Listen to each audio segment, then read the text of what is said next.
올 가을 들어서 이제 첫 번째로 진행하는 노르딕 베네룩스 센터의 이노베이션 팩토리 혁신 공장을 시작하도록 하겠습니다.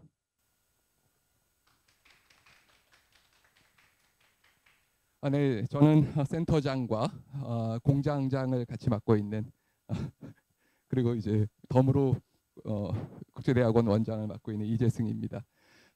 오늘 저희 그 노르딕 베네룩스 센터가 작년서부터 계속 이노베이션 팩토리를 하고 있습니다. 여기 뭐 일반적인 특강이라든지 그런 어떤 강의의 형태를 조금 좀 벗어나서요. 이제 좀 새로운 저희가 좀 더 자유로운 그런 형식과 또 자유로운 내용을 가지고 하지만 우리 한국 사회가 고민해야 될 그럴 부분들을 유라시아 대륙의 저 반대쪽에 있는 노르딕 국가들 북유럽 쪽에서 찾아보려는 그런 시도를 하고 있습니다. 여태까지 뭐 대사님을 비롯한 그 많은 외교관들 그리고 그 저희 큰뭐 주요 아주 뭐 혁신을 담당하고 있는 여러 기업들의 그 또 기업가들 또 이런 분들을 모셔왔는데요. 그 세상이 꼭 외교관과 기업인만 가지고 돌아가지는 않습니다. 사실 저희가 사회라든지 경제에서 많은 그런 그 고민을 하고 다루는 주제들이 사실은 굉장히 저희 가까운 쪽에서도 찾을 수가 있습니다. 그래서 그 최근에 당장 여러분들이 뭐 유튜브를 검색해서 집에서 보시더라도 무슨 외교나 아니면 뭐 큰 대기업이나 이런 거를 검색어로 집어넣는 경우는 별로 없을 거예요. 더군다나 외국 사람들이요.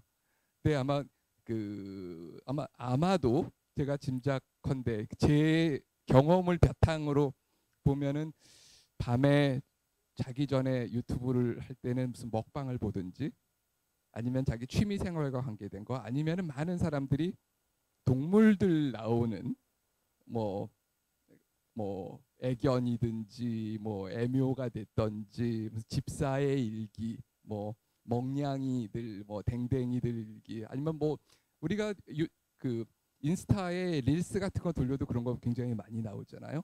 자 그런 거 놓고 봤었을 때 우리가 이제는 그 사람뿐만이 아니라 우리 사회에서 그 또 동물들 물론 반려동물들이 가깝긴 하지만 그걸 더 떠나서 이제 그 다양한 우리의 정말 사회를 그 세상을 이루고 있는 주체에 대해서 관심이 많아진 것 같아요. 이제 그런 차원에서 마침 이번에 그 노르딕 베네룩 센터에서 또 많은 저희랑 같이 이제 연구와 행정도 맡고 있지만 오창용 교수님께서 재미있는 책을 번역을 해주셨죠. 그 책의 원제목이 네, 네네 이 동물의 인권에 관한 이제 동물의 인권이 아니에요. 동물의 권리에 네, 뭐 사람인지 동물인지 요새 좀 헷갈려서 그 동물의 권리에 관한 그런 좋은 책도 번역을 해주셨고 마침 그 어떤 대상이 되는 지역이 네덜란드 또 그리고 그 정당의 차원에서 그 네덜란드 동물당이 나왔습니다. 그래서 그 여기에 관한 얘기를 마침 또 정치학자시고 또 정당 유럽 정당의 전문가이시기도 하셔서 저희가 오늘 그 재밌고 또 귀한 손님을 모셨습니다. 오늘 먼저 그 오창용 박사님 그 강연을 듣고 그런 다음에 저희가 그 많이 궁금해하는 그런 그 문제에 대해서 뭐 동물 아니라 식물의 권리도 주장하는 그런 요새 유럽 사람들도 그 많아졌고 또 그런 거에 관심 갖는 우리 그 학생들도 많아진 걸로 알고 있습니다. 그런 이번 강의 이번 공장은 그래서 이제 재미있는 주제를 가지고 시작을 해보겠습니다. 오창용 교수님 큰 박수로 환영해 주시기 바랍니다. 예, 안녕하세요. 예, 그 원장님께서 소개해주신 노르딕 베네룩스 센터 들리시나요? 예, 노르딕 베네룩스 센터 오창용입니다. 다시 인사드립니다. 반갑습니다. 예, 오늘 저는 네덜란드 그 동물당과 동물 인권이라는 제목으로 내용을 준비했고요. 원래 동물 인권이라는 표현은 그렇게 많이 쓰는 표현은 아닌데 원장님께서 이렇게 말씀을 해주셨는데 너무 이렇게 어감이 좋은 것 같아서 그냥 이제 썼고 왜 이 개념을 그대로 썼는지는 뒤에 가서 다시 설명을 드리겠습니다. 들리시죠? 줌으로 참가하신 분들도 다 들리시죠? 예. 자, 페이지가 넘어갔군요. 예. 저는 그 정치학 연구자고요. 그 동물을 그렇게 사랑하거나 그런 취지에서 동물권이나 동물 복지 문제에 관심을 가진 것은 아니고요. 해마다 매년 미국 버클리 대학교에서 북미에서 최대 규모로 동물 그 단체 동물 활동가들이 모이는 그 컨퍼런스 대회가 열리는데요. 몇 년 전에 우연히 그 대회에 한번 참석을 하게 됐고, 그리고 유심히 좀 관찰을 해보게 됐습니다. 여기 모인 사람들은 어떤 동기에서 이 문제로 고민을 하고 있고, 이렇게 어떤 동기에서 이들이 움직이고 있는가에 대해서 관심을 갖게 됐고, 그 관심의 연장선상에서 이제 책도 번역을 하게 됐는데요. 같이 번역을 했습니다. 같이 번역하신 분은 동물 자체에 대한 어떤 관심, 애정, 적인 측면에서 이제 동기를 갖고 참여를 하셨고, 저는 순수하게 정치학적인 측면에서 많이 관심을 갖고 이제 번역을 했고요. 그 원 제목은 지금 보시는 것과 같습니다. 그래서 동물도 정치적 권리를 가져야 하는가 라는 제목이었고요. 네, 이것을 이제 그 한국어로 이제 제목을 만드는 과정에서 동물의 정치적 권리 선언으로 바뀌게 됐고, 그 원서에는 그 강아지 발자국이 찍혀 있는 투표용지가 이제 투표함에 들어가는 그림이 들어 있고요. 네, 한국에 와서는 이제 약간 변형이 돼서 이제 고양이가 투표하는 이미지가 표지에 들어가게 됐고, 지금 화단에 보시는 거는 그 알라딘에서 이제 굿즈를 만들어 주셨습니다. 그래서 그 손방망이 투표권이라는 이제 이름을 붙여서 굿즈를 이제 만들어 주셨는데요. 그 오늘 발표할 내용을 오늘 이제 함께 나눌 이야기는 아까 얘기했던 것처럼 정치적인 측면에서 동물의 권리를 이야기하는 게 어떻게 가능할 것인가에 대한 이야기가 하나가 되고요. 그게 이 책의 내용에 대한 소개가 될 것 같고요. 그 다음으로 이 책에서 굉장히 중요하게 언급하고 있는 네덜란드 동물당 사례를 조금 더 같이 살펴보는 그런 식으로 내용을 준비했습니다. 지금 본격적인 내용에 들어가기 전에 먼저 이 내용을 보여드리고 싶은데요. 지금 보시는 내용은 보시는 그 책은 그 미국에서 사용되는 정치학 교재입니다. 그 정치 철학 교재이고요. 한국에도 이제 번역이 됐고요. 그리고 이 책의 가장 마지막 챕터가 이제 현대 사회의 해방 이데올로기를 소개하는 내용이고, 그 중에서도 가장 마지막이 동물권에 대한 이야기입니다. 저는 개인적으로 이 내용을 보고 굉장히 충격을 받았는데요. 영미권에서 사용되는 주류 정치학 교재에서도 이렇게 동물권이 집중적으로 다뤄지고 있구나라는 것을 확인하고 굉장히 놀라게 됐고요. 근데 보시면은 여러 이제 소수자 운동들이 이제 나열이 되어 있는데요. 그 특히 동물에 관한 이야기, 동물 해방 운동 같은 경우는 소수자 중에서도 이제 소수자에 해당하는 그런 맥락이 될 것 같고, 하지만 위에 나열되어 있는 그 소수자 운동 같은 경우는 엄연한 주체가 있습니다. 그 억압을 받고 있고 고통을 받고 있는 그 소수자가 엄연히 존재되어 있는데, 그렇다면 동물 해방 운동에서 주체는 누구인가, 이 문제가 생기게 되고요. 말하지 못하고 표현하지 못하고 그리고 스스로 판단하지 못하는 것처럼 보이는 동물들의 해방이라는 것이 도대체 어떻게 가능할 것인가 라는 질문, 그리고 인간이 동물을 대신해서 동물 해방에 대해서 이야기를 하는 것이 과연 가능한가 라는 의문을 던지게 되고, 이 질문에서 한번 같이 이제 논의를 출발해 볼 수 있을 것 같습니다. 보통 이제 동물 해방 운동에 세 가지 접근이 있다고 많이들 이제 얘기가 되는 부분인데요. 가장 먼저 얘기가 되는 부분은 그 복지주의적인 접근입니다. 이 복지주의, 동물 복지를 이야기하는 논자들은 동물에게 인간적인 대우를 해줘야 된다. 그리고 불필요한 고통을 줄여줘야 된다라는 논의를 주로 하고 있고요. 하지만 동물을 인간적으로 대우를 해준다는 것이 동물을 인간과 동일하게 동격으로 대우한다는 얘기는 아닙니다. 경우에 따라서는 인간의 이익을 위해서 동물이 희생되는 것이 가능하다라는 전제는 같이 가져가고 있습니다. 두 번째로 이제 얘기가 되는 것은 생태주의적인 접근인데요. 생태계의 보존에 이제 초점을 맞춘 논의가 되는 것이고, 최근 기후 환경, 기후 위기 문제가 많이 논의되면서 정말 그것이 이제 눈에 보이고 있죠. 그래서 정말 중요한 접근이라고 볼 수 있겠는데, 이 같은 경우는 동물의 종의 문제, 집단적인 문제, 시스템으로서의 문제에 더 초점을 맞추고 동물 개체에 대한 언급은 그렇게 하지 않습니다. 반면에 동물권으로 접근을 하는 그런 연구들 같은 경우는 동물 그 개별적인 동물들의 이제 권리가 있다는 것이고요. 인간이 절대로 침해할 수 없는 개별적인 동물들 각자의 권리라는 것이 존재를 하는 것이고, 그리고 그 동물들 하나하나가 인간의 노예가 아니라는 것이고요.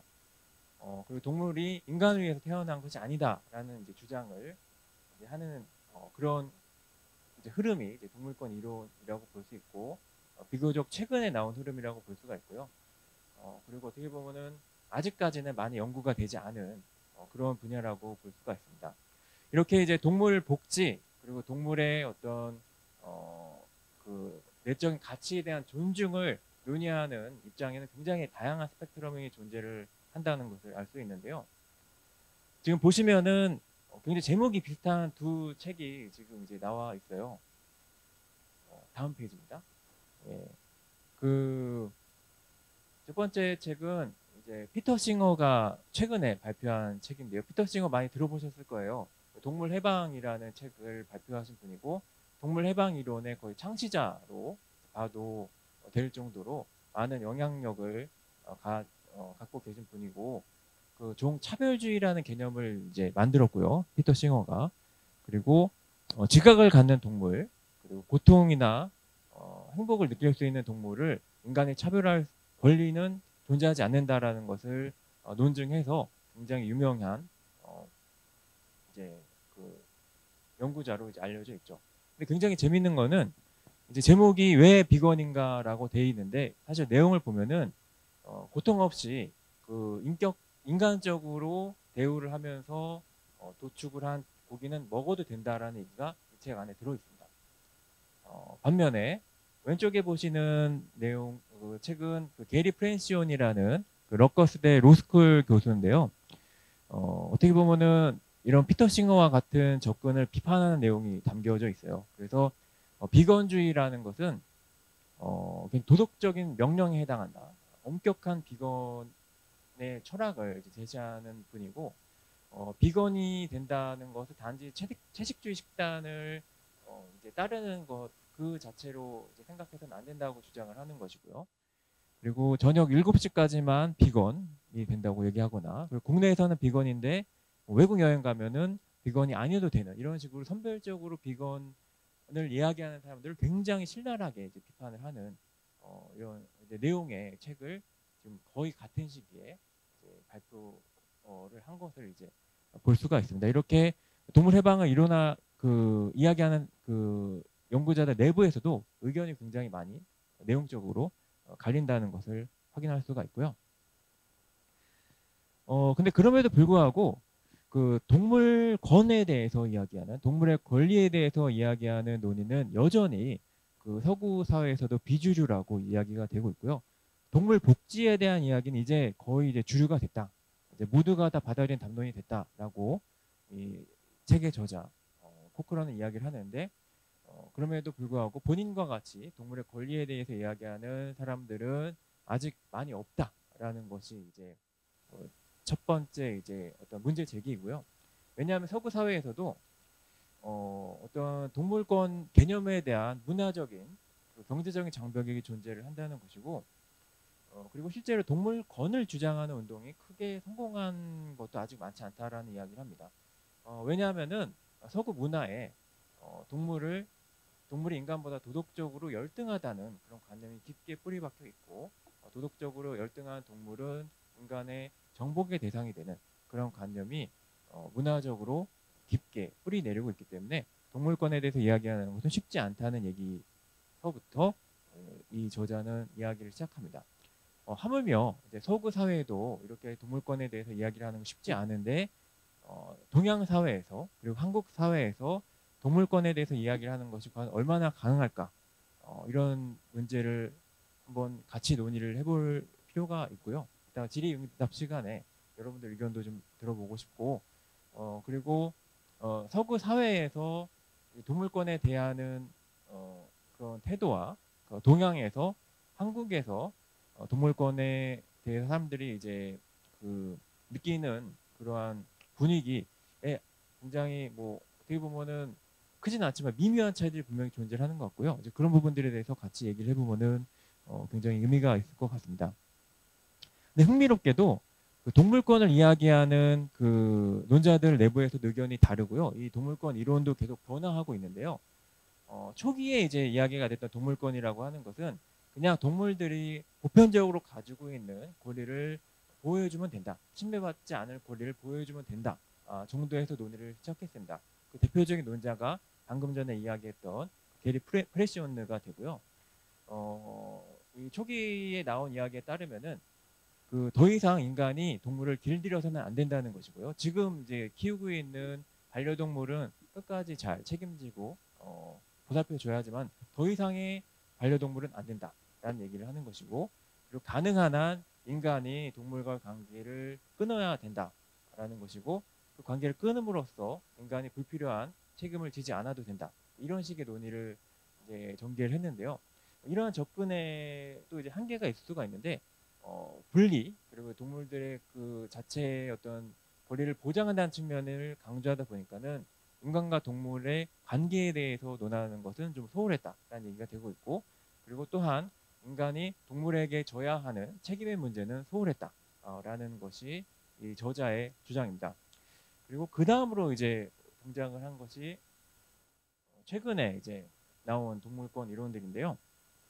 대표적인 논자로 그 다문화주의에 대한 논의로 굉장히 잘 알려져 있는 윌 킴니카 들어보셨을 텐데요. 이 킴니카와 그 코크런 이 두 연구자가 대표적인 최근의 동물권 이론가라고 이제 볼 수가 있는데, 기존에 이제 나왔던 얘기처럼 인간과 동물의 관계를 단절해야 된다, 폐지해야 된다라는 접근은 현실적으로 불가능하다는 입장이고요. 그리고 이제 동물에게 또 부여할 수 있는 진정한 시민권의 논리를 인간과 동물의 관계를 전제로 해서 발전시켜야 한다는 것이 이들의 입장입니다. 그리고 이들은 기존에 나와 있던 그 소수자 운동의 논의들을 동물권 논의를 발전시키는데 활용할 수 있다. 기존의 다양한 소수자들, 이민자, 난민, 여성, 장애인들에 관한 그런 시민권 논리, 해방의 논리를 확장시키면 동물권 논의를 더 풍부하게 만들 수 있다라는 입장을 취하고 있습니다.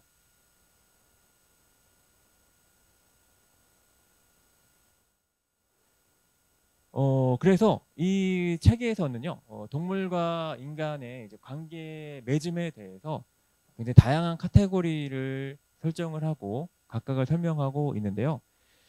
앞에서 앞에 보이는 요 이제 내용을 통해서 동물복지법, 그 헌법, 그리고 동물에게 법적 인격성을 부여하는 방식, 그리고 동물에게 멤버십을 주는 방식, 마지막으로 민주적인 대표성을 동물에게 부여하는 5가지의 이제 접근 방식을 각각 하고 있고요. 이것이 이 책의 이제 목차이기도 합니다. 앞에 3가지 접근 방식은 법적인 측면에 이제 접근이 되는 것이고요. 그 뒤에 이제 2가지는 정치적인 맥락에서의 접근이 되는 것인데, 일종의 이제 정강법적인 구조를 취하고 있고요. 하나씩 설명을 하면서 어떤 한계가 있는지를 얘기하고, 가장 마지막에 가서 동물이 정치적으로 대표돼야 된다라는 이야기를 이제 하는 방식으로 책에 구성되어 있습니다. 흥미로운 것은 3번째에서 이제 법적 인격성을 얘기한다는 것인데요. 동물에게도 인간과 동등한 법적인 인격을 부여할 수 있다라는 내용이 길게 논증되고 있는데요. 이제 바로 이 맥락에서 그냥 동물권이 아닌 동물 인권이라는 개념을 사용할 수도 있지 않을까라는 생각을 해보게 됐고요. 동물권이라고 하면 너무 딱딱한데 동물 인권이라 그러면은 어감도 훨씬 부드럽고 굉장히 풍부하게 상징할 수 있는 개념이 이제 더 많아진다라는 생각이 들었습니다. 그 책 전체 내용을 짧은 시간에 소개를 할 수 없기 때문에 이 성원권 멤버십에 관한 내용과 민주적 대표성에 관한 내용만 간단하게 소개를 해드리고자 하는데요. 먼저 그 성원권 같은 경우는 다음 페이지입니다. 보시는 것처럼 이미 인간 사회 안에 들어와서 인간을 위한 임무를 수행하고 있는 동물들을 사례로 제시합니다. 그래서 군견도 있고요, 경찰견도 있고, 마약 탐지견도 있고, 그 맹인 분을 도와주는 그런 그 맹인견도 이제 있는 거죠. 이러한 동물들을 단순히 보호하는 것에서 그쳐서는 안 된다는 것이고, 이들에게도 인간 사회의 공공재를 나눠줄 수 있어야 된다. 인간 사회의 복지 시스템을 공유할 수 있어야 된다라는 얘기를 하고 있고요. 이게 뭐야? 무슨 말이냐 하면은 그 특수한 임무를 맡고 있는 이 동물들에게 일종의 이제 그 특별한 배려를 해줘야 된다는 것인데, 근무 시간을 철저하게 지키게 이제 해준다든가, 그리고 이제 의료보험 혜택을 받을 수 있게 한다든가. 그건 상관없어. 교수님께서 괜찮다 할 것 같고. 예. 그리고 그 이제 은퇴할 수 있는 권리를 줘서 죽을 때까지 일하는 것이 아니라 어느 정도 이제 임무를 수행하고 나면 쉴 수 있는 권리를 줘야 된다. 이런 논의의 맥락에서 멤버십 얘기를 합니다. 그리고 지금 화면에서 보시는 내용은 다음 페이지입니다. 이제 최근에 이제 아주 최근에 이제 보도된 자료인데요. 그 마약 탐지견으로 이제 활동하던 그 강아지들이 이제 은퇴한다, 전역한다라는 그 내용이 이제 소개가 된 그런 기사입니다. 작년 5월에 나온 기사인데요. 여기서 이제 퀴즈를 하나 드리겠는데요. 지금 화면에 이제 이 내용을 보시면은 뭔가 좀 이상한 점이 있습니다. 뭔가 어색한 오게티에 해당하는 내용이 있는데 그것이 무엇인지 이제 찾는 것이 이제 퀴즈고요. 정답을 맞추시는 분께 책을 한 권 드릴 수 있도록 하겠습니다. 보면은 너무나 자연스러워 보일 수도 있지만은 굉장히 이상한, 굉장히 어색한, 굉장히 모순된 내용이 기사 안에 반영이 되어 있습니다.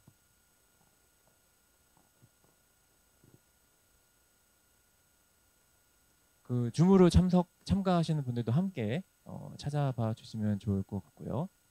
예. 분양.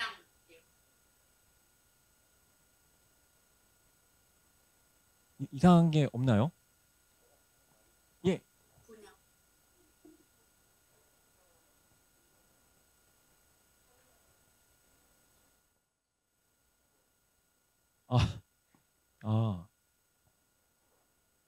예. 그게 원래 그런 것 같고요. 그거는 저도 미처 생각하지 못했던 강아지 성별의 문제는 아닙니다. 예. 예. 그 박전성 학생이신가요? 예. 박준성 선생님 저한테 연락을 하시면은 책을 전해드리도록 하겠습니다. 제 이메일로 연락을 주시면 좋겠고요. 지금 줌에 이제 이야기가 올라온 건 뭐냐면은 분양이라는 표현이 이제 문제가 있다라는 건데요. 분양을 한다는 거는 돈을 주고 거래를 한다는 뜻이 이 안에 들어가 있는 거거든요. 기껏 힘들게 거의 이제 뭐 늙어서까지 일을 하고 이제 은퇴를 하는데 그 은퇴한 개를 돈 주고 사고 팔겠다라는 뉘앙스가 들어간 제목이 지금 나와 있는 겁니다. 그래서 요새 분양이라는 표현은 정말 사용하지 않는 표현인 것 같아요. 일반 정말 펫샵에서도 사용하지 않는 그런 개념인데 여기 이제 분양이라는 표현이 너무나 아무런 비판 없이 이제 사용되고 있는 뭐 이런 것을 여기서 볼 수가 있고 그 일종의 이제 그 동물권 감수성이라는 표현이 가능할지 모르겠는데 이제 그러한 부분에서 좀 인식이 좀 없었던 그런 이제 기사로 보여지고 이 기사 안에도 분양이라는 개념이 계속 나와요. 정말로 이제 돈을 주고 매매를 했는지는 모르겠는데 약간 뭐 특별한 맥락이 있을 수도 있지만은 이제 기사는 이렇게 이제 타이틀을 잡지 않았으면 얼마나 좋았을까라는 생각을 해봅니다. 그래서요. 이렇게 이제 동물의 성원권에 대해서 이야기를 하는 그 근거가 무엇인가에 대해서 이제 저자가 한 번 더 부연을 하는 것은 뭐냐면은 이미 이제 동물과 인간이 뗄래야 뗄 수 없는 뒤얽힌 관계 속에 이제 들어가 있다는 것이고요. 그리고 보살핌과 의존하는 그런 상관관계가 너무나 깊게 뿌리박고 이제 있다는 것이고 어떤 맥락에서는 이미 동물과 인간이 운명 공동체를 형성하고 있기 때문에 동물들에게 멤버십을 부여해야 된다는 얘기를 하는데 이제 저자는 이제 이것으로도 부족하다는 겁니다. 그냥 성원권에 대해서 이야기를 하는 것은 부족하고 이것을 정말로 가능하게 하기 위해서 필요한 것은 보다 더 구체적인 정치적인 제도 여야 한다는 것이고요. 그런 맥락에서 동물들에게 보다 더 적극적인 정치적인 권리를 부여하는 방식이 무엇인가에 대해서 저자가 이제 한번 그 기존 사례들을 쭉 한번 검토를 해봅니다. 그래서 찾아낸 것이 뭐 이제 지역에서 이제 마을 공동체에서 주민들이 모여서 이제 여는 그런 포럼 같은 형태, 그리고 정치적인 보다 이제 정치적인 영향력을 가질 수 있는 옴부즈맨 제도나 뭐 동물위원회 같은 것들 가능하고요. 그리고 이제 뒤에 나오는 것은 이제 실존하는 그런 제도는 아닌 것 같은데 정말 동물들을 정치적으로 대표하기 위해서 동물 대표 선거인단을 만들면 어떨까라는 생각을 하지만 그 역시 힘들 것 같다라고 얘기를 하고 이제 논의를 쭉 거치는 과정에 결국에 나오는 것이 이제 동물당 이야기가 됩니다.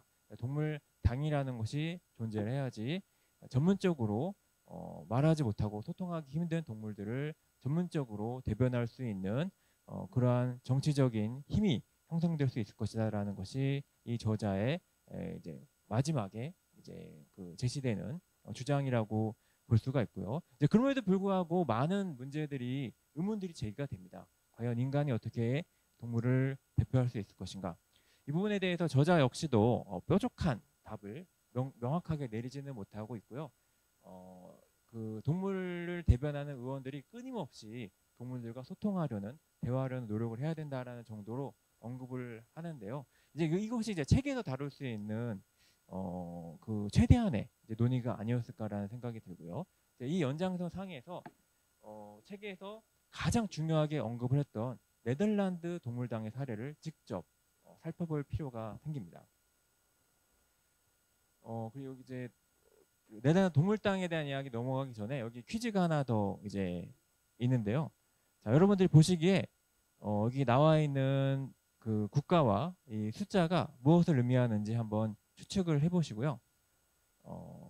이제 역시 정답을 맞히시는 분에게 책을 한 권 드리려고 준비를 해왔습니다. 예. 동물당에 속한 당원 수요? 비슷한데요. 당원 수는 아닙니다. 예, 당원 수는 엄청난 거죠. 지금 독일 37만 명. 이건 당원 수까지는 아니고요. 예, 장유민 님께서 동물 보호소 수인데 아닙니다. 예, 동물 보호소 수는 아니고요. 역시 너무나 큰 수죠. 예, 30만이 넘어가는 동물 보호소면 뭐 나쁘지 않겠지만 너무 큰 수고요. 거의 뭐 다 이제 가까이 왔습니다. 예. 그럴 수 있는데 그건 아닙니다. 동물 보호수는 아니고요. 예. 등록된 동물수 아닙니다. 예, 배혜진님. 예, 아니고요. 사람에 관련된 겁니다. 예. 사람 수입니다. 사람 수. 예. 예. 거의 비슷합니다. 거의 비슷한데요. 조금 더 지지하는데 어떻게 지지하느냐. 예. 예. 거의 다 왔는데 너무 아쉽습니다. 예. 그레이스 조님, 예, 마지막에 얘기하셨는데 그 선거에서 그 가장 최근 2010년대 후반까지를 집계한 것인데요. 국내 선거에서 이 지역의 이 국가의 동물당이 득표한 수입니다. 그러니까 이렇게 많은 사람들이 동물당에게 표를 던졌다는 건데요. 이 내용 이제 뒤에 다시 나오기 때문에 다시 설명을 드리기로 이제 하고요. 너무 아쉽습니다. 너무 아쉽고 제가 더 마음이 아픈데요. 예, 그래서 이제 본격적으로 네덜란드 동물당에 대한 이야기를 이제 해보겠습니다. 네덜란드 동물당은 이게 이제 지금 한국에서 보면 너무 새롭다. 이제 언제 생긴 당이지 이렇게 이제 볼 수가 있는데 2002년도에 창당한 정당이고요. 지금 20년이 다 돼가는 굉장히 오래된 정당입니다. 한국에서 20년 된 정당이 뭐가 있을까요? 이름 안 바꾸고. 그래서 이제 꽤 이제 오래된 정당이라는 것을 이제 알 수가 있고요. 그리고 이제 처음에 이제 창당할 때부터 좀 약간 다른 접근을 시도했는데 우리가 정치학 개론 시간에 그리고 고등학교 사회 정치 시간에 배울 때 정당은 권력을 추구하는 정치인들의 집단이다라고 배우는데 이제 그런 패러다임은 이제 에서 이제 벗어난 정당이라고 볼 수가 있고요. 동물을 이제 위한다는 그러한 단일 이슈로 접근하되 권력을 잡으려고 하는 것이 아니라 동물의 이슈를 알리고 폭로하고 여러 사람들에게 친숙하게 만듦으로써 세상을 바꾸겠다는 이러한 약간은 다른 이제 문제의식으로 출발한 정당이라고 볼 수가 있고요. 2006년도에 하원에서 이제 2개의 의석을 확보를 했고요. 그리고 2017년도에 5개, 2021년도에 이제 6개의 의석을 확보하면서 명실공히 이제 자리를 튼튼하게 잡은 그런 기성 정당으로 뿌리를 내리고 있고 지금 화면 왼쪽에서 이제 보시는 게 이제 귀여운 고양이 사진이 있는데요. 이제 이 좋은 의자에 고양이를 앉혀놓으면 의자가 다 망가진다 이런 걸 캠페인하는 광고가 아니고 2000년대 중반에 이제 동물당의 이제 캠페인 포스터입니다. 지금 보시는 이 보라색 의자는 네덜란드 하원에 이제 설치되어 있는 의자고요. 여기 의자 가운데 보면은 네덜란드 하원을 상징하는 문양이 그려져 있습니다. 근데 동물 고양이가 다 이제 찢어놨는데 이제 네덜란드 하원이 헤이그에 있다라고 하더라고요. 그래서 동물을 선출해서 헤이그를 뒤흔들자 이런 문구가 이제 써 있는 거라고 하고요. 그리고 가운데 있는 것이 네덜란드 동물당의 이제 로고, 영문명 로고가 되고요. 그리고 가장 왼쪽에 있는 로고는 2019년 유럽 의회 선거 때 유럽 각국의 이제 동물당들이 연합해서 이제 연합 그 그룹으로 이제 참가를 유럽 의회 선거에 참가하면서 만든 그 로고가 이제 맨 왼쪽에 나와 있습니다. 근데 이제 어떻게 이제 이 너무나 생소한 이 동물당이 네덜란드에 성공을 할 수 있었는가라고 할 때 가장 이제 먼저 얘기를 해야 되는 것은 네덜란드의 독특한 선거 제도라고 볼 수가 있고요. 네덜란드는 전 세계에서도 이제 굉장히 유명한 전면적인 비례대표제를 채택을 하고 있고요. 보통 이제 정당이 의석을 얻기 위해서 이제 군소정당 난립하는 걸 막기 위해 봉쇄 조항이라는 것을 만듭니다. 한국도 이제 역시 있고요. 그래서 예를 들어서 3% 전국에서 3% 지지를 받지 않으면은 의석을 얻을 수 없다. 이러한 조건들이 많은 나라에 이제 제시되고 있는데요. 네덜란드는 그런 봉쇄 조항이 없습니다. 그래서 정확하게 약 7만 표 정도를 얻으면은 의석 하나를 가져갈 수 있는 이러한 시스템이라고 으로 되어 있고요. 약 지금 40만 명 정도의 이제 득표를 하고 있기 때문에 지금 6의석을 이제 확보할 수 있었던 것이고요. 그리고 이제 네덜란드 같은 경우는 지금 이제 보시면은 이게 다 이제 정당 포스터가 되는 것이고요. 2021년 선거에 30개가 훨씬 넘는 정당이 이제 후보를 냈다고 하고 이 중에 18개의 정당이 의석을 가져갈 정도로 굉장히 이제 그 마이너리티 정치 그룹에 열려 있는 구도 정당들에게 열려 있는 그러한 정치 시스템을 갖고 있기 때문에 기본적으로 이런 맥락에서 네덜란드에서 동물당이 성장할 수 있었다라고 얘기를 할 수 있고요. 그리고 지금 이제 앞에 사진 보시면은 그 맨 왼쪽 상단에 있는 게 이제 동물당의 이제 포스터였는데요. 까만 마스크를 쓰고 플랜 B라는 이제 메시지를 전하고 있는데요. 이 플랜 B가 이 동물당에서 계속 갱신해서 발표하고 있는 동물당만의 강령입니다. 그래서 모든 정책 수준에서 대안을 마련해야 된다라는 메시지라고 하고요. 예, 다음 페이지입니다. 그리고 다양한 이슈들이 이제 들어가 있고요. 그리고 제가 번역했던 책의 저자 코크런이 이야기했던 헌법상의 동물권에 관한 이야기도 강령에 분명히 명시되어 있고요. 근데 이제 이러한 접근이 굉장히 이제 네덜란드 사람들이 굉장히 어필을 했다라고 하는데 왜 그럴까를 좀 다시 볼 필요가 있는데요. 2021년에 다시 이제 개정돼서 나온 플랜 B 내용을 보면은 코로나 바이러스에 대한 이야기로 시작을 합니다. 이 코비드 19이라는 이러한 재앙이 사실은 인간이 동물과 그러한 방식으로 관계를 맺지 않았다면 생기지 않았을 것인데 인간이 동물의 어떤 그 생태계에 너무나 깊게 이제 침투를 하고 그걸 파괴하면서 생긴 것이 코로나 바이러스다. 그리고 이게 동물권의 문제, 동물의 문제가 우리 인류의 이제 어떤 생존과 밀접하게 관련된 문제라는 것을 굉장히 강하게 설명을 하면서 이제 전반적인 이야기를 끌어가고 있는데 더 들여다보면은 이러한 논의가 이제 어필할 수 있었던 이유가 뭔지를 보면은 기성 정치에 굉장히 많은 환멸을 갖고 있는 유권자들에게 어필할 수 있는 요소가 이제 있었다는 겁니다. 그래서 A를 찍으나 B를 찍으나 네덜란드 사회가 바뀔 것 같지 않다라고 생각이 되면은 동물당을 한번 찍어봐라 이런 식의 접근이 되는 것이죠. 그리고 그러한 측면에서 실제로 네덜란드에서는 굉장히 이제 기성 정치에 대해서 신뢰가 낮은 사람, 그 정치에 대한 약간 좀 냉소적인 분들이 이제 동물당이 많이 이제 투표했다고 하고요. 그리고 특히 젊은 세대들의 지지를 많이 받아왔다고 합니다. 그리고 또 하나 이제 동물당의 이제 성장을 이야기할 때 이제 이야기해야 되는 것이 이제 리더십 부분입니다. 지금 맨 왼쪽에 보이는 그 여성분이 동물당 창당부터 거의 최근까지 굉장히 오랜 시간 이끌어왔던 당 대표였던 그 마리안 TM이라는 정치인이고요.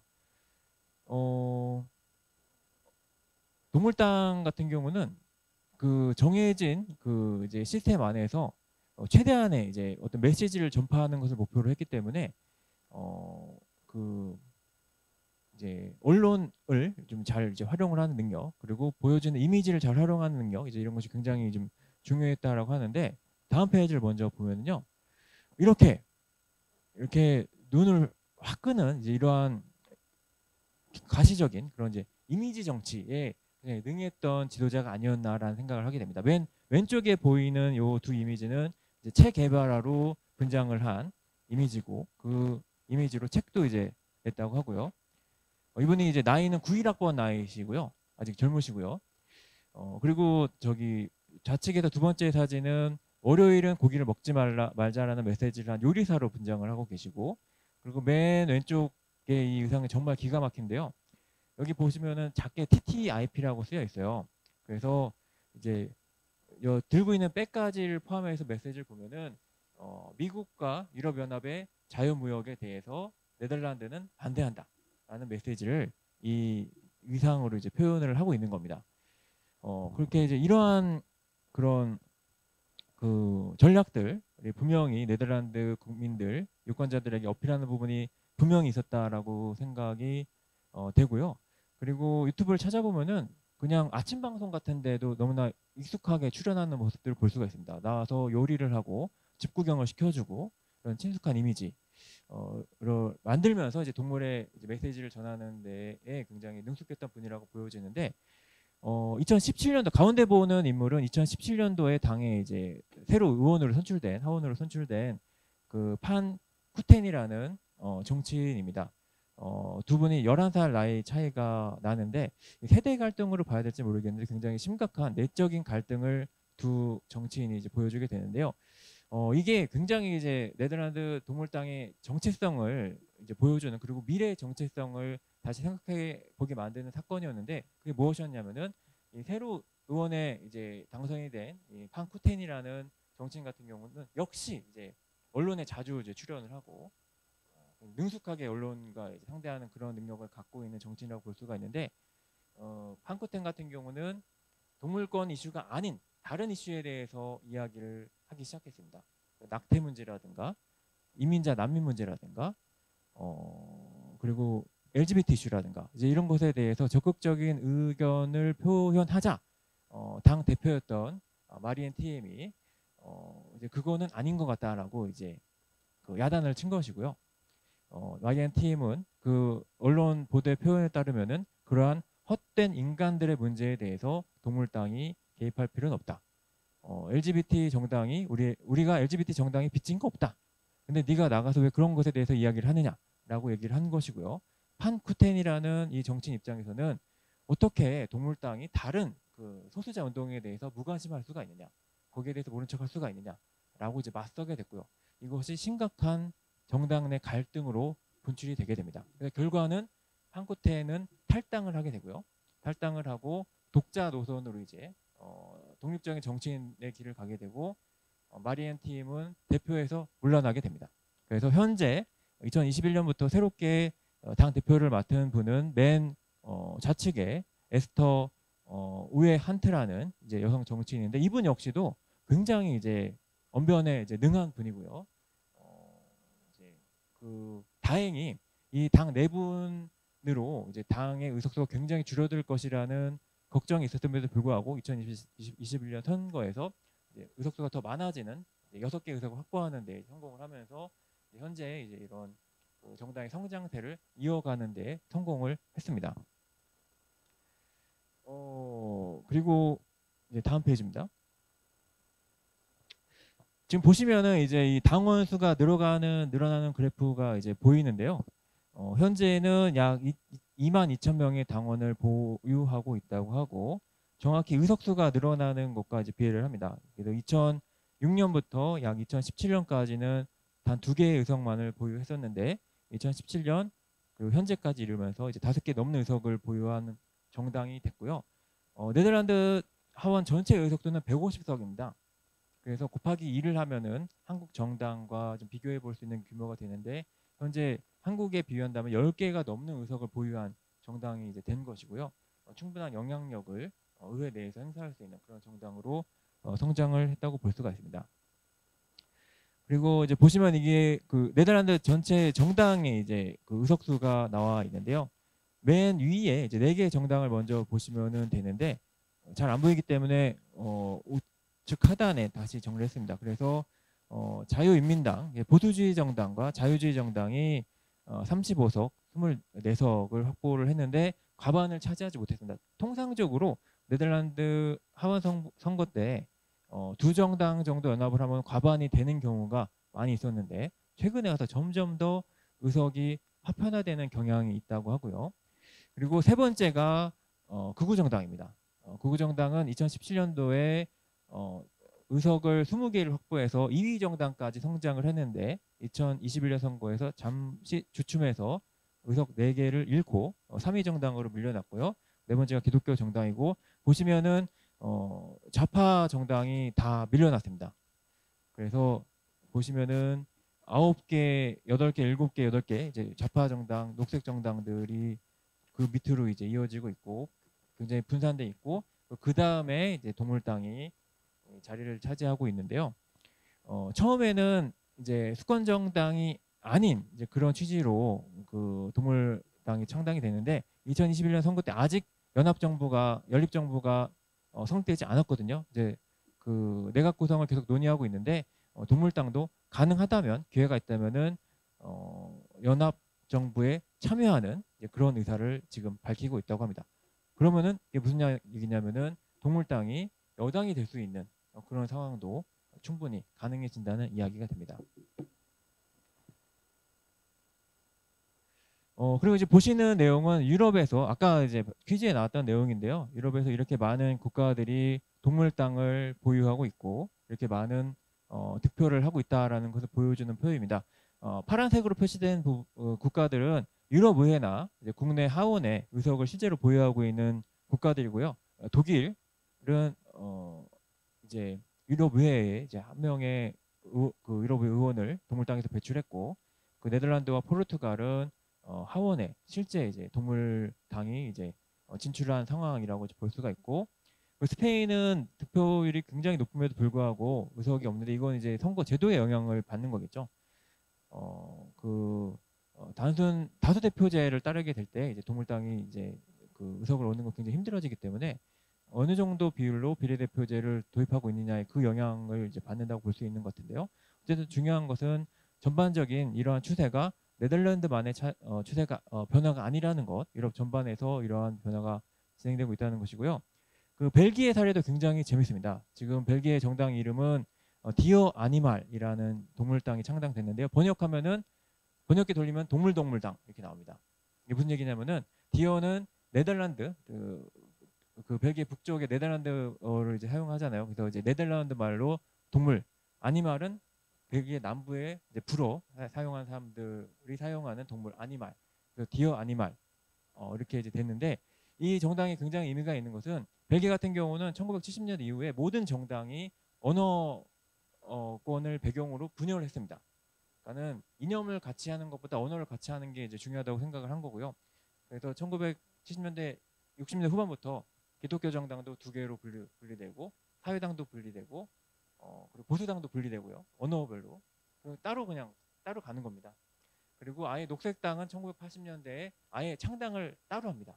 그래서 북쪽에서 네덜란드어를 쓰는 녹색당 따로 창당하고요. 남쪽에서 불어 쓰는 녹색당 따로 창당합니다. 근데 거의 50년 만에 최초로 북쪽과 남쪽을 아우르는, 두 언어권을 아우르는 최초의 정당이 등장을 했는데, 그게 벨기에 동물당인 것입니다. 이게 근데 등장한 지 얼마 안 됐고 올해 등장을 한 정당이기 때문에 어떻게 될지는 이제 봐야 되겠는데, 굉장히 체계적으로 강령 같은 경우 체계적으로 개발해서 제시를 하고 있는 것을 확인할 수가 있고, 내용을 들여다보면은 아까 원장님께서 얘기하신 그 식물권에 대한 얘기까지도 강령에서 소개를 하고 있는, 굉장히 준비가 잘 된 것을 보이는 그런 정당으로 출발을 하고 있습니다.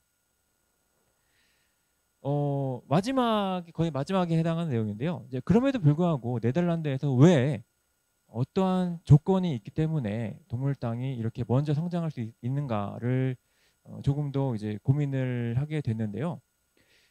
이 책은 약간 다른 맥락에서 이제 소개가 된 책인데, 한국의 시민권 이론이라고 번역이 된 책인데요. 판 힌스테론이라는 네덜란드 정치학자가 쓴 책입니다. 이 책이 의미가 있는 것은 그 코크런이 언급했던 운명공동체, 코크런은 운명공동체가 어떤 개념인지 그 자체를 설명하지 않았거든요. 근데 이 책에서 네덜란드 사회에서 운명공동체가 무엇을 의미하는가를 굉장히 자세하게 설명을 하고 있고요. 다른 말로 하면은 수많은 그런 다원성으로 이루어진 사회가 어떻게 이제 유지되는가, 그것이 왜 필요한가, 왜 바람직한가를 설명하는 책입니다. 근데 이 책을 자세히 보면 굉장히 흥미로운 게, 그런 다원성의 사회, 그리고 수많은 소수자들로 이루어져 있는 운명공동체의 사회를 이상적으로 묘사하지 않고요. 오히려 그러한 다원성 차이를 오물에 비유합니다. 그리고 위험에 비유를 하고요. 그래서 네덜란드 밖에서 네덜란드를 보면은 정말 그 더럽고 위험한 사회로 보일 수 있다라고 얘기를 합니다. 실제로 그렇게 많은 차이들 안에서, 많은 다양성 안에서 살아가는 사람들 같은 경우는 그 많은 불편함을 이제 겪게 되는 것이겠죠. 그리고 동물과 인간이 공존을 한다고 할 때 그것이 과연 예쁜 동물들 어루만지면서 항상 즐거울 수만 있는가? 그거는 아닐 것이고요. 수많은 불편함들, 그리고 이제 그런 어려움들이 분명히 존재하는 것인데, 그럼에도 불구하고 이러한 다원성과 이런 다채로움이 어떤 의미를 가지고 있는지, 그리고 왜 필요한지, 그리고 이것을 버텨낼 때 어떤 것을 만들어낼 수 있는지에서 굉장히 자세하게 소개를 하고 있는 책이기 때문에, 바로 이런 맥락에서 이러한 네덜란드의 문화에서 동물당이 가장 먼저 꼽힐 수 있었던 것이 아닌가라는 생각을 이제 해보게 되고요. 이제 마지막입니다. 동물당이 이제 제 관심사는 정치적으로 어떤 함의를 갖고 있는가 이제 이 부분인데요. 동물당을 지금 유럽에서 굉장히 크게 성공하고 있는 포퓰리즘 정당들, 특히 극우 포퓰리즘 정당과 비교를 하면 굉장히 재밌는 공통점과 차이점을 발견할 수가 있습니다. 공통점이라고 하면은 기성 정치의 환멸을 느낀 유권자들이 표를 던지는 정당이라는 겁니다. 근데 극우 정당 같은 경우 이렇게 이제 뭐 최근에 포퓰리즘 관련된 책 굉장히 많이 나오고 있고요. 이 포퓰리즘 어떻게 정의하느냐 자체가 굉장히 중요한 논쟁점이 되고 있는데 저는 오늘날의 포퓰리즘에 있어서 굉장히 중요하게 봐야 되는 지점은 이 혐오 감정을 정치적으로 동원하는 부분이라고 생각을 하거든요. 사람이 너무 힘든 겁니다. 사는 게 너무 힘들고요. 너무 스트레스를 받는데 그 와중에 이제 누군가를 미워하고 싶습니다. 집 주변에 힘없는 사람을 미워하고 싶고 미워하게 되는데 그러한 미워하는 감정을 정당화시켜주는 그런 논리를 적극적으로 개발을 하는 것이 지금 유럽의 극우 정당들이고, 그리고 그러한 혐오 감정, 미워하는 감정, 약자를 미워하는 감정을 이제 표로 전환하는 거죠. 자신 정당들에 대한 지지를 이제 이어가는 이제 그러한 것을 지금 추진하고 있는 것이 유럽의 이제 극우 정당들. 뭐 국가별로 다르지만은 뭐 두 번째로 큰 정당, 세 번째로 큰 정당, 심지어 집권 여당에 들어가 있는 그런 극우 정당에 들어가 있는 정당 그 국가들 많이 있습니다. 근데 동물당 같은 경우는 이제 약간 정반대가 되는 게 그런 혐오 감정을 기반하는 게 아니라 동물에 대한 연민, 뭐 혹은 사랑, 관심, 그리고 이제 공감 이런 긍정적인 감정을 표로 전환하고 있기 때문에 그러한 맥락에서 동물당과 극우 정당이 굉장히 중요한 대척점에 이제 서 있는 것이 아닌가라는 생각을 하게 되고요. 근데 그럼에도 불구하고 처음에 제가 제기했던 질문인데요. 그 이해관계 정말 그 당사자인 동물이 지금 이렇게 정치가 돌아가는 것을 정확히 파악을 못하고 있고 거기에 개입을 하지 못하는 상황에서의 동물의 정치라는 것, 동물의 권리라는 것이 무엇인가라는 회의가 다시 제기될 수 있다는 것인데요. 그게 이제 왼쪽에 보시는 요 이제 내용인데, 왼쪽에 보이는 이 여성 정치인은 네덜란드 동물당과는 전혀 상관이 없는 분이고요.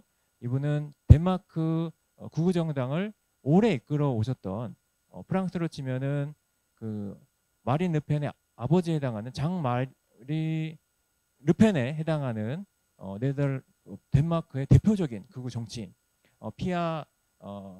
키아스고르라는 정치인이고요.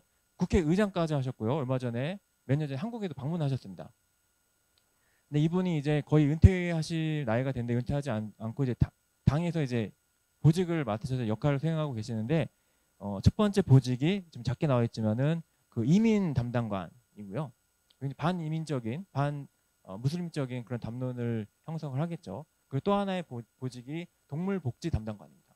이 두 가지가 같이 갈 수 있다는 것을 보여주는 그런 사례가 되고요. 이 맥락에서는 정말 이제 그 이민자는 동물보다 못한 그 지나가는 동물보다 이민자들은 정말 하등의 취급을 받게 되는 그러한 이제 패러다임 안에서 뭔가 논의가 형성되는 거 있지 않을까라는 걸 추측을 하게 되고요.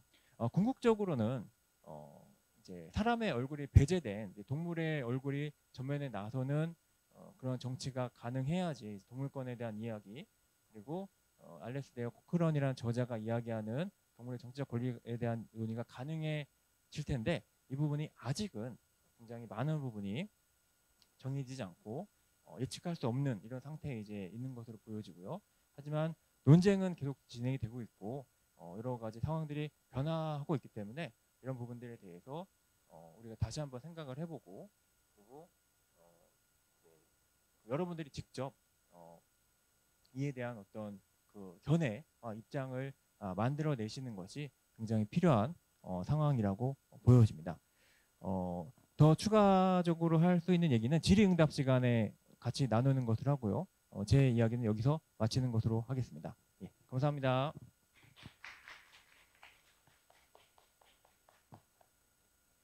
네, 재밌게 들으셨어요? 네, 어떻게 보면 한국에서 굉장히 이렇게 많이 안 다뤄졌던 건데, 우리가 동물당이라고 얘기하는 게 흔히 말하는 동물애호당이나 동물보호당이라는 그 개념을 더 넘어서 동물의 권리라는 차원에서 접근하는 이제 그런 문제인 것 같습니다. 얼마 전에도 모 정치인께서가 아니라 그 대통령께서 그러셨나요? 이제 우리나라에도 이제 개를 식용으로 쓰는 거를 뭐 금지를 해야 되지 않겠는가 이제 뭐 그런 말씀을 하셨는데 또 여러 정치인들이 거기에 대해서 이제 의견들을 내놓기도 했었죠. 그래서 이제 그런 어떤 동물의 권리라든지 이런 문제들이 이제는 굉장히 우리 주위에도 그 굉장히 가까워 오지 않았나.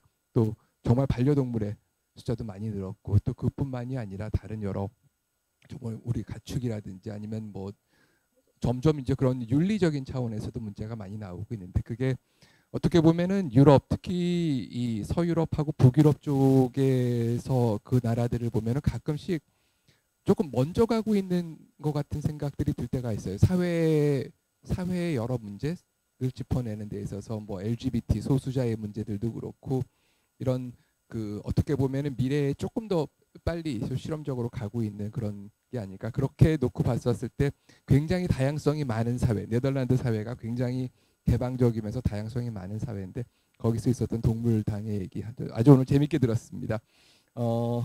그 질의응답은 제가 하기보다는 여러분들의 질의응답 그리고 온라인에서 나오는 그 질의응답을 중심으로 해서 하는 것으로 하겠습니다. 먼저 오늘 사실 방역 때문에 많은 분들이 참석을 해주시지는 못했는데 그래도 오프라인으로 몇 분 아주 소수지만 몇 분이 참석을 해주셨습니다. 감사드리고요. 먼저 오프라인 질문을 받고 온라인 질문을 받도록 하겠습니다.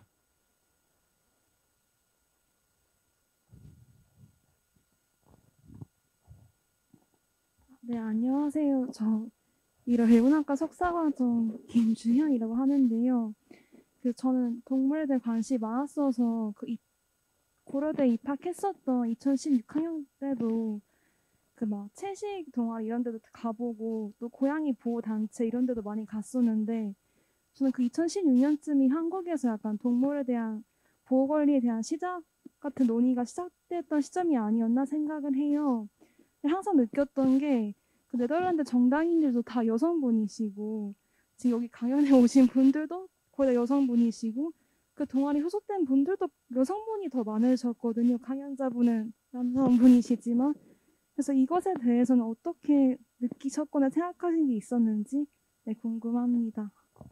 예, 굉장히 재미있고 중요한 질문을 해주셨는데요. 저도 이제 최근에 이제 이 문제를 간파를 하고 한번 이제 어떤 추가적인 정보를 알아보려는 중인데 재미있는 거는요. 네덜란드에서 이제 녹색당과 동물당의 이제 유권자들 패턴을 이제 분석한 논문이 나왔는데 네덜란드에서 녹색당 같은 경우 동물당보다 더 여성분들이 지지를 한다고 합니다. 그러니까는 동물당 전반적인 홈페이지 들어가 보면은 다 지금 오늘 보신 네덜란드 지도자분들도 여성분이고 그리고 이제 벨기에에서 최근에 생긴 신생 동물당 또 보면은 당직자들이 다 여성분이 돼요.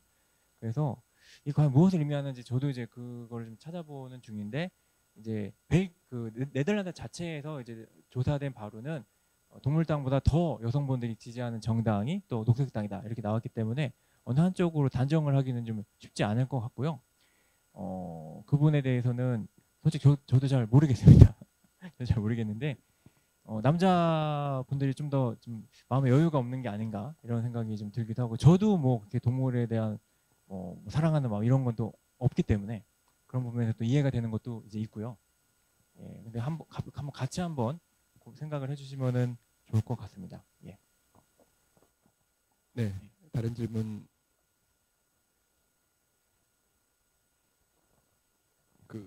난민하고 이민자 문제도 말씀을 해주셨는데 어떨 때는 그런 생각이 들어요. 선진국의 반려견으로 살래 아니면은 정말 개도국의 사람으로 살래. 아주 최빈 개도국 그런 정말 물도 잘 안 나오고 정말 뭐 물도 그냥 도저히 먹을 수 없는 물이지만 그나마도 귀에서 먹어야 되고 여전히 이 child mortality 영아 사망률도 높고 이제 그런 데서 정말 힘들게 살아야 되는 사람들이 굉장히 많은 숫자가 아마 몇 억에 가까울 정도로 있을 거거든요. 그런가 하면은 깨끗한 환경에서 깨끗한 물과 맛있는 사료를 먹을 수 있는 그리고 사랑받는 그 선진국의 반려견 반려묘하고 가끔씩 이제 그렇게 해서 뭐 아주 오랜 또 크리틱이지만 그런데 쓸 정성과 이런 게 있으면은 저기서 죽어가고 있는 아이들이나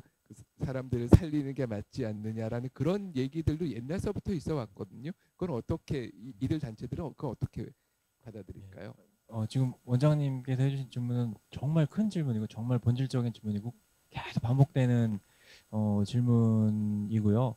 이 지금 말씀하신 그 이슈가 이제 아프가니스탄에서 이제 비행기 수송 통해서 이제 대피하는 과정에 똑같은 문제가 이제 발생을 했었고 그것이 논쟁이 됐었고 특히 영국에서 모금을 해서 이제 동물을 이제 그 영국으로 이제 후송하는 그런 계획을 추진했는데 실제로 이제 그 비행기에는 동물들만 태우고 사람 한 명도 안 태웠던 것이죠. 근데 그 행위 자체에 대한 많은 비판이 영국 사회에서도 이제 제기가 됐었다고 하고요. 그리고 관련시킬 수 있는 논의를 굉장히 이제 많은 것 같아요. 많이 있고 저 개인적으로도 그 프랑스에서 1년 체류를 한 적이 있었는데 체류권이 굉장히 안 나오는 상태에서 프랑스에서 돌아다니는 개들을 굉장히 부러워했던 적이 또 있었습니다. 나는 저 개만도 못한 존재인가 이런 생각을 하면서 체류증이 언제 나오지? 걔들이 눈도 안 마주쳐 주더라고요. 저도 그런 생각을 해본 적이 있었고 그리고 미국에서 이제 그 버클리 대학에서 이제 개최가 됐던 동물권 컨퍼런스에 이제 참석을 하면서 바로 느꼈던 거는 미국 정도 되고 먹고 살만 하니까 이렇게 사람들이 이렇게 많이 모이는구나. 사실 이 생각을 처음 했었어요. 유럽도 마찬가지고 그 정도 조건이 되니까 멸치적인 조건이 되니까는 동물들에 대해 생각을 하는구나 이제 이렇게 생각을 했었는데 지금은 좀 약간 다른 생각이 드는데요. 지금 한국에서 이제 민법 개정을 통해서 이제 동물을 더 이상 물건으로 취급하지 않는 그런 법 개정을 추진하고 있는데 아직 뭐 완료된 건 아니지만 법안이 이제 통과가 이제 됐고 한데 이거는 미국보다 더 앞서가는 거거든요. 미국은 여전히 이제 동물을 물건으로 취급을 하고 있습니다. 그래서 이것이 꼭 경제적인 수준에 따라서 이런 변화가 생기는 것은 아닐 수도 있다는 생각이 들고 또 한편으로는 한국을 이제 먼저 놓고 생각을 하면요. 한국도 지금 그렇게 이제 뭐 유럽에 비추어 못 사는 나라다. 뭐 그렇게 생각할 수는 없는 것이고 이렇게 여러 맥락에서 이제 복잡한 생각을 하게 되는데 아까 이제 말씀하셨던 정말 이제 그 극빈 국가에서 인간적인 존중을 받지 못하고 하는 사람들이 존재하는데 이 와중에 동물에 대해서 무슨 얘기를 하는 것이 의미가 있느냐라는 비판이 충분히 가능한데요. 이것이 문제가 되는 경우는 이제 문제 해결의 선후 관계를 설정을 하게 되면 이게 문제가 되는 것 같아요. 뭐가 먼저냐. 근데 그것이 선후 관계가 아니라 같이 해결을 해야 되는 문제라면은 이러한 충돌을 어느 정도 피할 수 있을 거라는 생각이 들고요. 극빈 국가의 가난한 사람들을 예로 드는 것이 너무 이제 극단적인 얘기를 한다면은 한국 사회에서 정말 취업하기 힘들고 취준생들 힘들게 사는 비정규직 노동자들이 있는데 이들에 대한 권리는 얘기하지 않고 동물에 대해서 얘기하는 것이 무슨 의미가 있느냐. 동물에 대해서 얘기를 하면은 정말 배부르고 할 일 없으니까 저런 얘기 하겠다 이런 접근을 또 가능한 거죠. 근데 이것도 역시 이제 뭐가 먼저냐라는 것을 따지게 되면 이런 얘기를 충분히 하게 되는데 이 문제들이 다 이제 연결돼 있는 부분이 이제 있다는 생각이 들고 그리고 어느 것을 먼저 해결하느냐로 접근하는 것이 아니라 이것이 전반적으로 그 소수자를 어떻게 보호하는가에 관한 논의로 이제 이 논의를 이제 묶어낼 수 있고 같이 고민할 수 있다면은 사실 그 방향이 더 이제 효과적이고 더 좋은 방향이 아닌가라는 생각이 드는데요. 이 문제와 관련해서는 더 말씀드리고 싶은 부분이 있는데 다음 질문 하시는 거 관련해서 얘기를 해보도록 하겠습니다. 네, 소수자의 문제, 윤리의 문제, 생태의 문제 적어도 이렇게 여러 차원에서 있을 것 같네요. 네.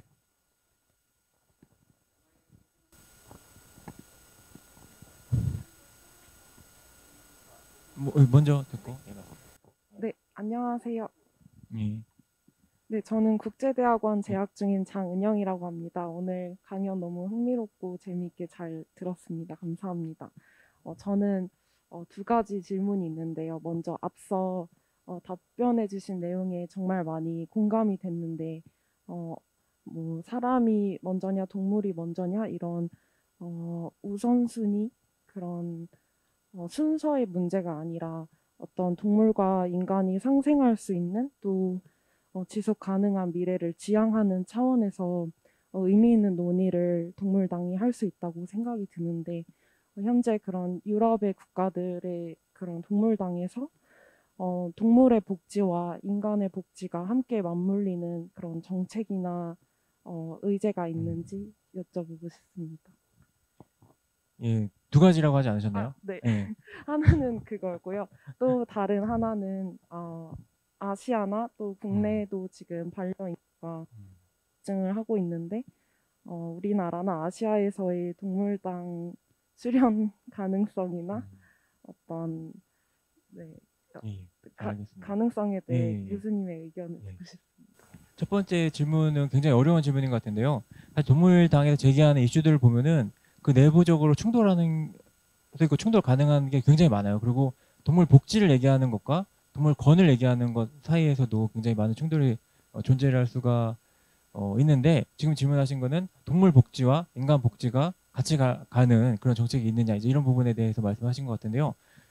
이것도 좀 더 디테일하게 들어가서 사례별로 좀 봐야 되겠지만은 제 생각은 동물 복지를 고려하는 것이 결국에는 인간 복지와 당연히 연관이 된다고 생각을 하거든요.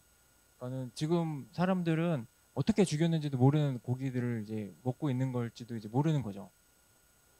근데 그런 부분에서 이제 그 어떤 개선이 이루어진다면 그건 당연히 인간의 건강을 위해서도 기여하는 바가 있을 것이기 때문에 동물의 복지를 먼저 따진다면 그것이 인간 복지와는 크게 충돌할 수 있는 부분이 적을 수가 있는데 동물의 복지라는 부분과 인간의 이익이라는 부분은 분명히 충돌하는 부분이 있는 것 같아요. 이윤을 어떻게 창출하는가 이 부분과 동물의 복지라는 것과는 분명히 크게 상충하는 바가 있기 때문에 여기서 이제 현실적인 한계, 장벽이 존재하는 거라고 생각이 되고요. 그리고 두 번째 얘기하신 이제 한국 사회에서 동물당의 이제 뭐 출연 가능성 이런 거는 현재 추진하고 계시는 분들이 있다고 알고 있어요. 근데 이게 어떤 방식으로 가능할지는 이제 모르겠는데 일단은 저는 얼마든지 가능하다고 보는데요. 그 창당한 이유가 문제라고 생각합니다. 그러니까 창당하는 것도 가능하고 의석을 만들어내는 것도 얼마든지 가능하다고 생각을 하고요. 그 반려인구가 늘어나는 걸 말씀하셨는데 지금 한 25% 정도가 반려동물을 키우고 있다고 해요. 근데 이분들이 다 동물당을 찍으면 집권을 할 수도 있는 사실 그 정도 인구가 되죠. 근데 그 아무런 의미가 없습니다. 그 집권해서 무슨 의미가 있겠어요. 근데 의석을 얻고 창당을 하고 이것까지는 가능한데 이게 현실화되면 그 다음에 많은 다툼이 많은 내분이 분명히 생길 거라고 생각이 됩니다. 그게 유럽의 상황이기도 하고요. 벨기 같은 경우는 그 하원에서 의석을 얻지 못했지만은 그 지역 의회에서 그 의원을 확보했는데 이분을 출당 조치를 시켰어요. 근데 왜 그런지 아무도 몰라요. 그러니까 의석이 있다가 없어진 거죠. 그러니까는 모든 정당들이 다 어떤 내분을 겪고 있는데 따지고 보면은 이 동물권에 대한 이야기가 이제 너무나 이제 그 안에 들어갔을 때 상충되는 부분이 있고 정말 이것이 정답이라고 동물들이 얘기를 해주지 않기 때문에 인간들이 해석을 하기 때문에 이런 많은 문제들이 상존하고 있는 거라고 생각이 되는데 그럼에도 불구하고 한국에서 그리고 아시아에서 이런 흐름이 있다면은 저는 역으로 이제 다른 정치 영역에서 얻을 수 있는 게 더 크다고 생각이 되고요. 이게 뭐냐면은 동물권 이론가들은 다양한 시민권 이론들, 소수자 정치의 이론들을 벤치마킹해서 동물권 이론을 만들 수 있다라고 얘기를 하는데 역으로 유럽에서 진행되는 동물권에 대한 이야기를 통해서 한국의 다른 정당들이 또 벤치마킹할 수 있는 게 또 많다고 생각이 돼요. 한국에서 이제 작은 정당들 같은 경우 되게 참신한 접근, 정치에 대한 참신한 접근, 그리고 지금 정치가 너무 재미없고 지루하고 정말 도움도 하나도 안 되고 이런 불신을 넘어설 수 있는 새로운 시도가 동물당에서 진행되고 있기 때문에 유럽에서 벤치마킹할 수도 있고 한국에서 그런 것이 진행이 된다면 또 그런 흐름을 만들 수도 이제 있다는 측면에서 굉장히 큰 의미가 있다고 생각이 되고 굉장히 기대가 되는 부분이 있습니다. 예. 이상 이 정도 예. 네, 그러면은 그 예. 네. 예. 예, 김현재 학생 마이크를 켜고 얘기하셔도 괜찮을 것 같은데요. 네, 안녕하세요. 예. 나요? 예, 좀 울림이 있는데요. 아, 예, 크게 말씀해 주시면 될 것 같습니다. 네. 오늘 강연 잘 들었습니다. 제 질문은 중반쯤에 동물을 분양받는 것에 대해서 단어 선택이 잘못됐다고 말씀을 하셨어요. 예, 예. 근데 이제 주변에서도 유기견 보호센터에서 반려동물을 데려올 때도 돈을 지불하고 분양을 받는다고 표현을 하잖아요. 그러면 여기에 대해서 교수님께서 어떤 부분이 정확히 잘못된 것인지, 그리고 그 분양이라는 단어가 잘못됐다면 어떤 표현이 맞는 것인지 좀 알고 싶습니다. 예, 입양이라는 표현을 쓰면은 좋을 것 같습니다. 예, 더 많이 쓰는 표현은 입양, 더 이제 많이 좀 동물 친화적으로 쓰이는 개념인 것 같습니다. 예, 예. 또 다른 질문, 예.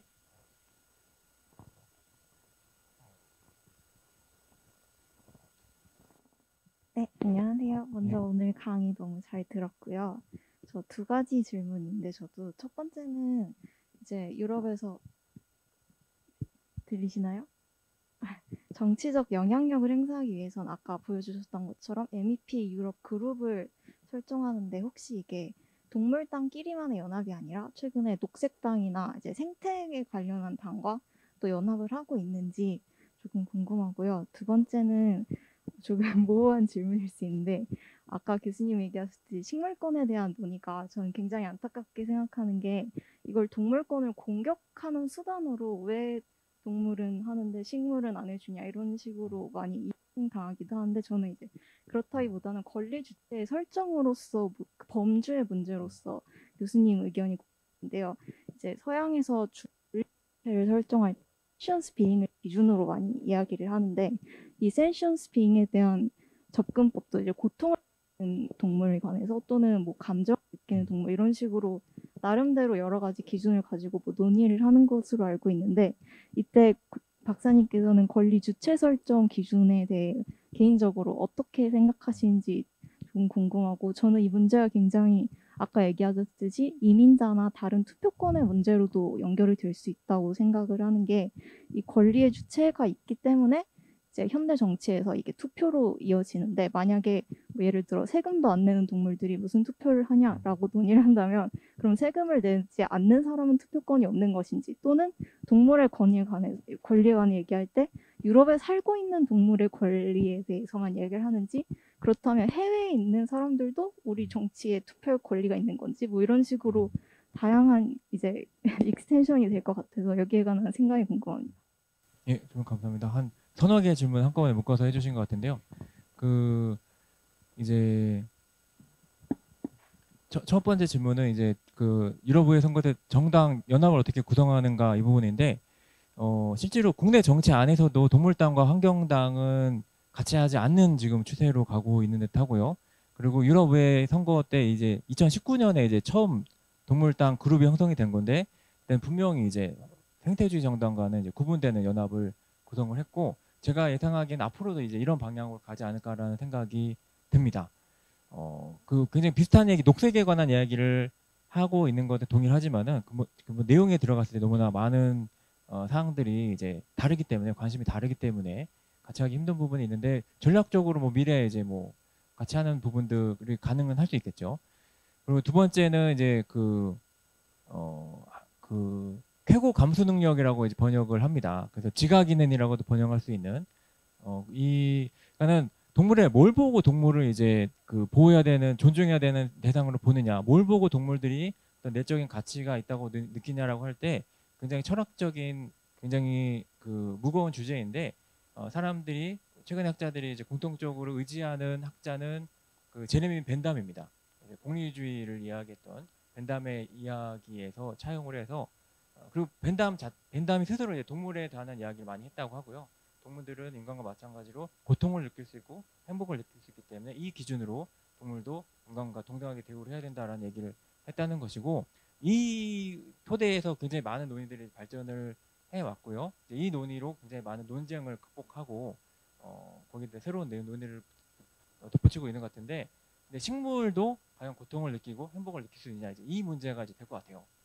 그렇다면은 식물권도 이 논의 흐름 안에서 커버를 할 수 있겠지만은 아직까지 그런 식으로 식물권에 대해서 깊이 있는 논의를 발전시킨 연구자는 없는 것 같고요. 박혜연 학생이 앞으로 이제 그런 것을 좀 개발해 보면은 굉장히 많은 주목을 끌 수 있을 거라는 생각이 드는데, 그렇게 얘기하시는 분이 굉장히 많은 것 같아요. 그런 관심을 갖고 있는 분이 굉장히 이제 많다고 생각이 이제 되고요. 이 정도면 답변이 됐을까요? 예, 예. 예. 질문이 하나. 예.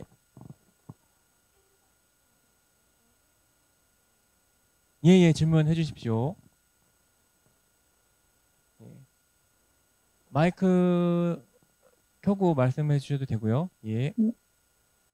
안녕하세요. 혹시 예, 들립니다. 들리시나요? 예, 말씀하세요. 네네. 아까 앞서서 교수님께서 해주셨던 질문에 조금 더 추가적인 질문을 드리고 싶어가지고 얘기하게 되는데요.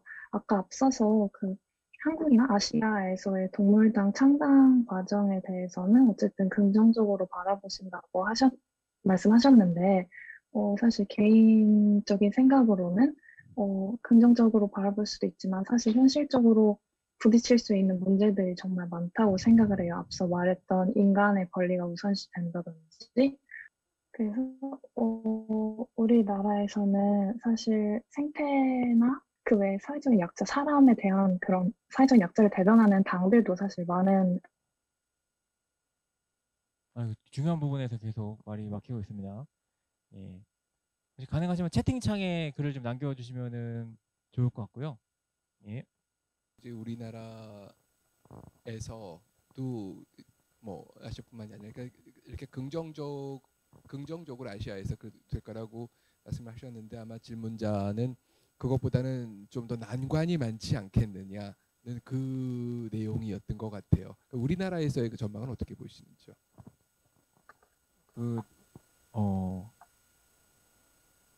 지금 추진하고 계신 분들 의견을 직접 사실 들어봐야 될 부분이고, 제가 앞서서 그거에 대해서 얘기하는 것이 굉장히 좀 조심스러운 부분이 이제 있습니다. 근데 정말 의원직을 빨리 얻어야겠다라고 생각을 하면은 이제 난관이 당연히 더 커질 것이고요. 왜냐면 한국 선거제도 특성상 이제 군소정당들이 표를 얻는 것은 어렵기 때문에 전국에서 일정 정도 많은 득표를 해야지 비례대표 의석이라도 얻을 수 있는 상황이기 때문에 현실적으로는 가장 그런 부분이 이제 문제가 될 것이고요.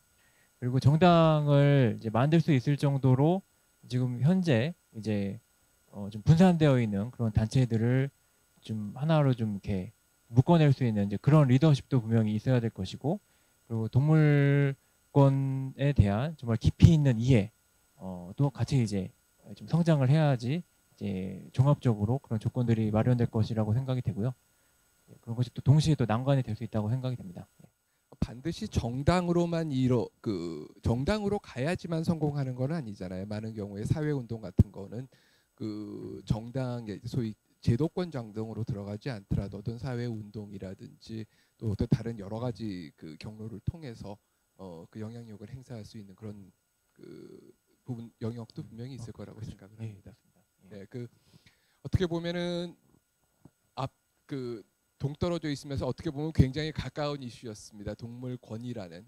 하지만 그 동물권이 우리가 정말 동물 보호라는, 인간이 동물을 보호한다라는 그런 개념을 넘어서 동물의 어떤 자체적인 그런 권리를 생각한다는 그런 측면에서 오늘 굉장히 재미있는, 그리고 이제 네덜란드라는 그 사례를 들어서 하나의 그 단면을 봤습니다. 어떻게 보면은 그렇게 멀지 않은 시점에 우리가 또 고민을 하게 될 그럴 이슈인 것도 같습니다.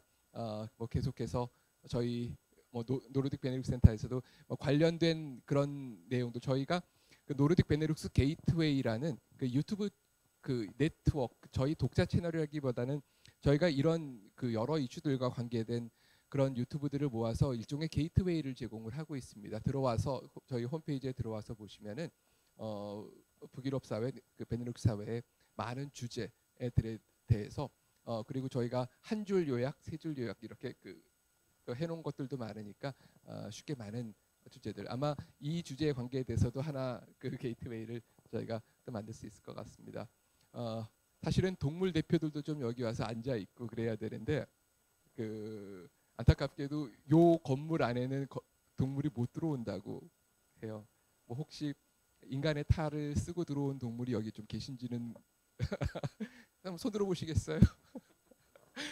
발 들어보시라 그래야 되나요? 네, 네, 그 농담이었고요. 오늘 긴 시간 후딱 지나갔어요. 그 상당히 긴 시간이 정말 순삭되는 그런 아주 그 재미있는 주제, 오늘 그 좋은 주제 발표해 주시고 또 좋은 책 번역해서 소개해 주신 우창용 교수님한테 다시 한번 큰 박수 드리면서 오늘 노르딕 베네룩스 센터 이노베이션 팩토리 마치도록 하겠습니다. 감사합니다. 감사합니다.